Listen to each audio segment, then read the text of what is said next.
we're too numbed out, or we're so taught how to pursue that intense high that we miss the subtlety. If there's any advice that I could give to the modern day spiritual seeker, the one who recognizes that there's far more to this life than we have been sold, is to say, slow down.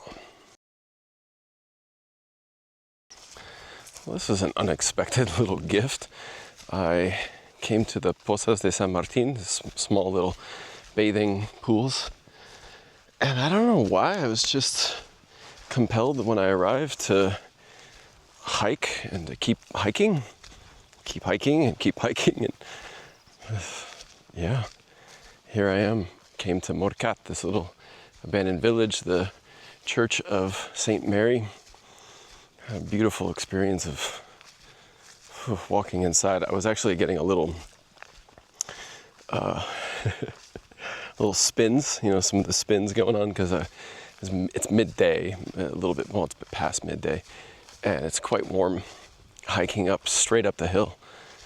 I didn't have a ton of water with me, but I came up here and I was starting to see bright spots as I walk into the church, and I made some offerings of some flowers, and just, oh my gosh, I was having a holy moment. Having a little conversation with Mother Mary, the Divine Mother that exists within all of us, that is the mother of all of us. I asked her, I said, Mother Mary, help me to feel you. Help me to know your love and your presence. And I started to feel this very calm, blissful energy. And it wasn't like psychedelic, intense, crazy, like I've experienced in, ayahuasca ceremonies or something. It was smooth and subtle and calm. And then I was sitting there meditating, and I was feeling really thirsty. And so I had these little apricots and some plums, fresh, organic, local grown. And so I started eating those. And then it occurred to me, that is the love of the mother. Eating the fresh fruit from the earth, gift of the mother, feeling that nourishment, all of the things that took place to make sure that happens, the farmer that tends to the trees, the seed that grows into the tree, the truck driver who brings the fruit to the market. All of these things are so important, and all of those are integral pieces so that I could receive some of the love of the mother today. So it's not just these holy moments of, climbing up to a church and hallelujah. I suppose I potentially could have fainted from lack of water and passed out and had a whole, vision or something. But I feel like that was kind of the magic of the moment. Was it's this little church abandoned, and it's funny because inside there's like some plaster on the walls, and like they painted it to make it look like they were big blocks in, like you'd see in a very big church, big granite blocks to build a church. But most of the stucco had crumbled away, and you could see that it was mostly small stones, probably this kind of stuff. And I laughed at that because it just looked so silly. It's like, who are we trying to fool here? And as I sat there in that church, it's very simple and yet beautiful. On top of this mountain, probably was a pain in the ass to put together. There's this little 4x4 road that gets you up here, but otherwise it's quite a hike. So if you're living up here, you got to take care of yourself. You got to have, I'm sure, animals that you can tend to, crops that you're growing, knowing how to forage local herbs and medicine. And so just sitting there, like, I feel like that's something that the spiritual seeker of my age has a challenge with, is these stories that we hear of this person went to the mountain and had a vision of the Holy Ghost or of Mother Mary, or they found a piece of toast that had Jesus's profile on it or something. I don't know. But there's all these huge, intense, wow, blissful, immaculate ceremonies and sessions and experiences and hallucinations. And then, that combined with our dopamine, cheap dopamine-filled world where we are constantly pursuing pleasure and cheap satisfaction and empty calories and swiping and online dating and all these things, where our nervous systems have been wired to this, like, I need a bigger high. Last night I'm talking with this woman. She's sharing with her, her experiences serving ayahuasca. I'm sharing my experiences having served bufo, and my experience of getting very lost in bufo, treating it as an addict would treat it. And she asked me, well, what do you mean? How did you treat it like an addict? And I said, well, it's because when I was uncomfortable, I sought comfort, and I sought comfort in the high. Now, mind you, bufo is a pretty intense high to be seeking comfort in, and yet there was comfort for me.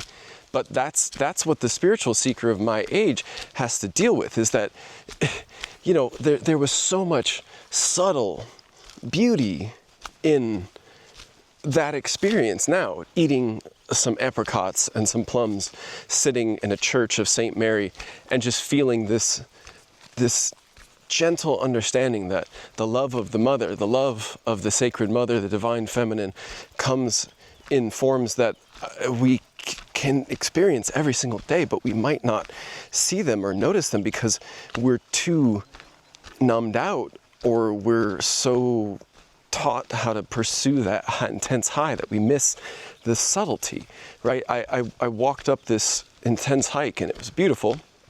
I sat down in the shade for a moment at a crossroads, and I look in front of me and there's all these little bugs and they're chilling on some lavender, and I lit up and I smell the fresh lavender, and for me, sense of smell and aroma is so powerful, and it's such a beautiful gift. It's actually becoming more potent now. Sometimes I even notice herbs, I smell them from up here, and I'll grab them and, there's some milk thistle down there. I didn't smell it, I just saw it, but you get what I mean. And that is the love of the mother. That lavender on the side of the road, on the side of the hiking trail. Now, the love of the mother is also in this crazy brambly blackberry bush, which, not careful, will rip your skin apart. That is also the love of the mother. It shows up in so many different ways, but if your nervous system is so wired to seek the high, to seek that intense hit, then you're gonna miss a lot of it. It's like when I go home to visit my mom, sometimes I want to have these beautiful, deep emotional experiences with her. I want to heal my relationship with her, and sometimes my perspective, this false perspective that it needs to be this intense high, is like waiting for the crying and, oh, we're hugging and, oh, but it's usually not that. Sometimes it's just me asking her, like, hey, what was it like living with grandma? And then she tells me a little bit about what it's like living with grandma. And then I go, wow, I understand my mom so much better, and why she has her own peculiar little habits and quirks, because grandma was a certain way. That is a beautiful healing moment, and that is the love of the mother. I mean, there's been some times when I've just said, I just look at my mom and I say, hey, can I put my head on your lap, and can you just stroke my hair like you used to do when I was a kid? And my God, that's blissful. That is almost indescribable. And yet, the spiritual seeker of my age has not been taught how to seek those subtle moments, how to ask for, how to listen for, how to hike up the mountain and then just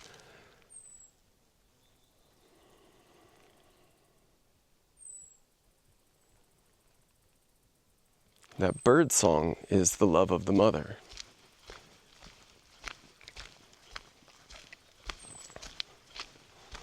The massage of the rocks in my feet as I hike is the love of the mother. So, if there's any advice that I could give to the modern day spiritual seeker, the one who recognizes that there is far more to this life than we have been sold, is to say, slow down, listen.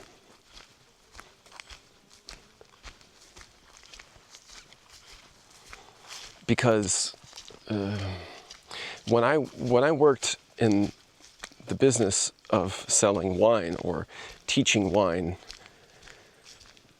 or in the restaurant business, so often we were focused on the big heavy hitters, right? The foie gras with the sauternes, the really delicious, syrupy, thick, sweet dessert wine that pairs for some reason so well with a thick, fatty slice of fattened goose liver.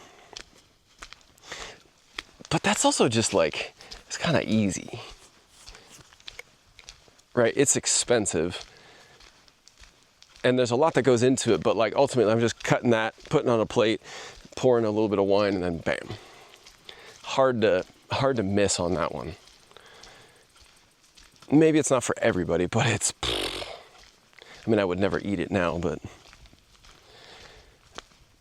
the difference was when I started teaching people the energy of wine, and I invited them to sit with the wine and to meditate with the wine. And before they even get the wine in their glass, or before they bring the glass to their face, that they sit and they express gratitude for the delivery truck driver, for the vintner, for the guy who bottled the wine, for the woman who turned the bottles of champagne in the cellars meticulously on a regular basis over a course of years. It's funny, I say woman to be like, fair in recognition to men and women being able to do all these things. And yet at the same time, I don't know if, do French people let women turn champagne? That could be a very cultural thing. I have no idea. Oh, whoa, that was a little ADHD sidetrack tangent right there.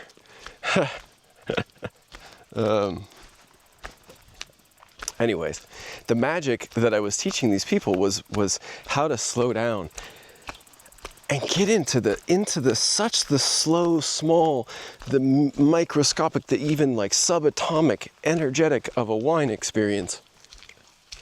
And it's like the idea when you can crack open that particle, boom, and you can unlock that atomic energy. It's the same thing. If we can get into the subtle, it becomes blissful and powerful and orgasmic and intense. And it requires that presence. Now this hiking trail here is going to require my presence so that I don't fall on my ass. So learn how to slow down and how to savor the subtleties. Go into the woods and